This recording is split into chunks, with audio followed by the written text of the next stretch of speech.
Hello అండి, welcome back to our channel. Baby నోరు, నాలుక, చిగుళ్ళు శుభ్రం చేయడం. మెత్తటి కాటన్ క్లాత్ శుభ్రమైన దాన్ని తడిపి గట్టిగా పిండి అది చెమ్మగా ఉన్నప్పుడు చూపుడు వేలికి చుట్టి నాలుక, చిగుళ్ళు, బుగ్గల లోపల ఇరువైపులా శుభ్రం చేయాలి. ఇలా రోజుకు 2 సార్లు చేయాలి. కేవలం పళ్ళు వచ్చిన బేబీస్కి మాత్రమే కాకుండా పుట్టిన మొదలు ఇలా చేయడం వలన బేబీ నోరు శుభ్రంగా ఉండటంతో పాటు నోట్లో బ్యాక్టీరియా డెవలప్ అయ్యి గురగుర అనే సౌండ్, అలాగే తెమడ రాకుండా ఉంటాయి.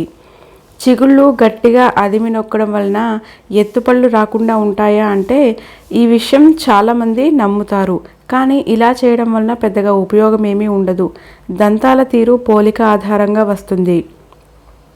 1-2 దంతాలు వచ్చాక కూడా ఫింగర్ తొడుగు లాంటి బ్రష్ పెట్టి శుభ్రం చేస్తే చాలు. టూత్పేస్ట్ అవసరం లేదు.